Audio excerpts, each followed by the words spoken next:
Hi guys, and welcome to week 11 of Mental Mondays.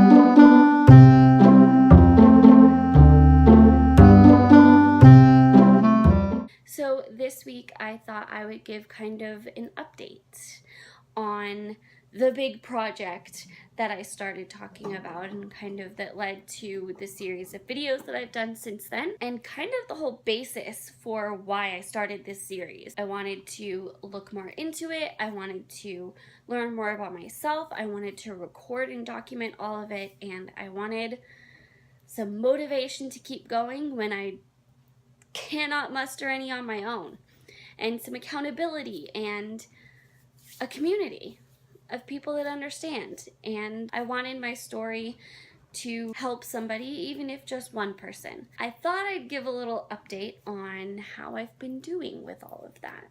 The big project I revealed was codependency, and that kind of has a lot of different categories underneath it. There are a lot of things that come along with codependency that you have to work through. If you have no idea what I'm talking about, no idea what codependency is or anything, please go watch that video where I talked about it. I was able to find a ton of information to share, and I kind of shared my story on it. So my life update right now is a bit of a confusing one. There's a lot of upheaval kind of going on. There's a lot of, we don't know what the future is going to look like. Not really in a scary way, but we just don't know. So that stress does not help in that department, because while all of that is going on, Andrew is in the fire academy, and if you know what codependency is, that means I am even more stressed out.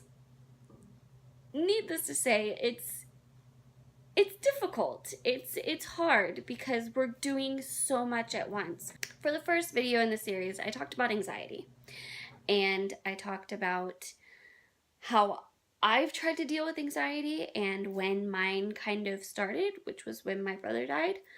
I'd always been a worrier, but it turned into actual physical anxiety after that point, and I've been trying to figure out how to deal with it ever since. Again, I'll have the whole Mental Monday playlist link, and it'll have all of the videos I mention in this one. So for anxiety, I feel like I have gotten better, and not just in the sense of recognizing it right as it's starting rather than closer to when it's overwhelming me, but also being able to break through that anxiety enough to express myself. I am not the best with this. I don't always know how to express what I'm feeling, and sometimes I just feel plain scared to share it. I had created a bad habit of letting the anxiety shut me down, just kind of break me for that moment that I was feeling it, and I think I've gotten a lot closer to a point where I can really push past it and take the power back a little bit.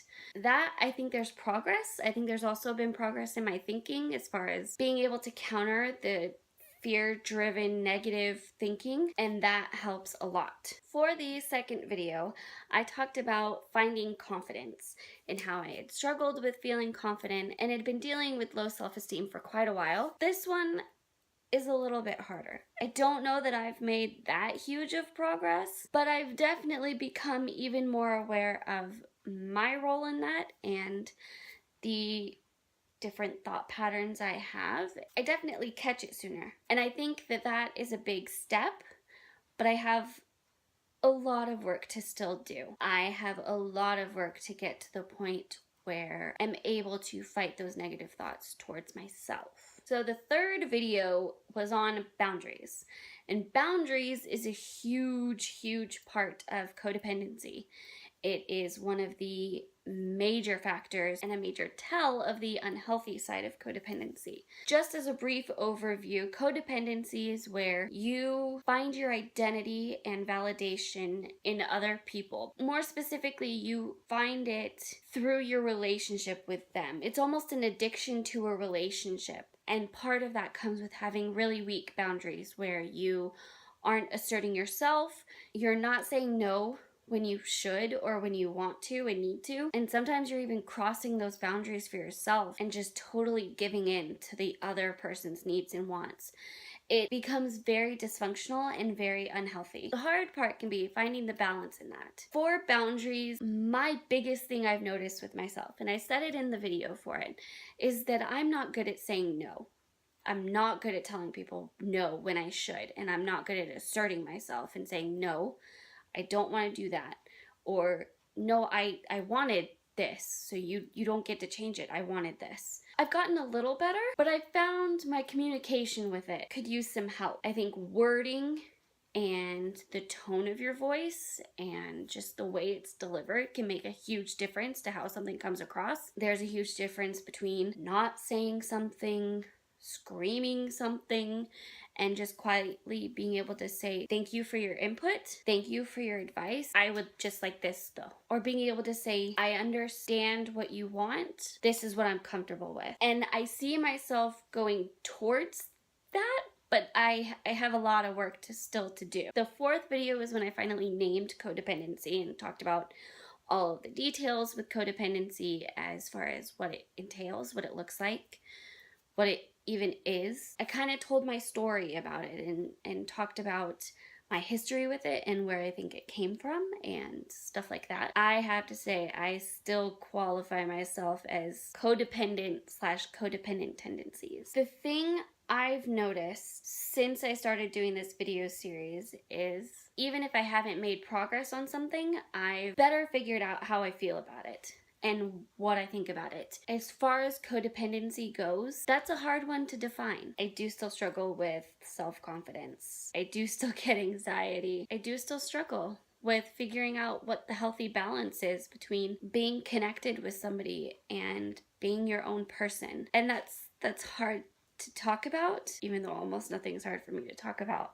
I feel like I'm just a huge open book all the time and boundaries. I think to some extent it's just I've always taken on the task of taking care of everybody else and figuring things out for everybody else. And I think I've finally, over the last 6-7 months, even since before I started this video series, realized that I have not taken enough time to figure out myself, that there are still parts of me that I need to learn and figure out. So I'm working on that. I've got much better perspective on it for sure, but I still have my weak moments, especially with things being so busy. Ironically, I feel silly for it. It's such a twisted way of thinking because I'm feeling bad about feeling the way I feel. And that's just a conundrum all on its own. So yes, I still fight those tendencies. I still want to just make everybody love me. And not everybody's gonna love me. That happens. You aren't always all in each other's face all the time. So it's all a balance. I've said that many times. It's a journey. It's a process. Not one moment of realization and all of a sudden it's all fixed. That is where I'm at. I hope that was actually an answer. I feel like I just rambled on for forever. That kind of gives you an idea of an updated, hey, this is where I'm at in working on that stuff right now.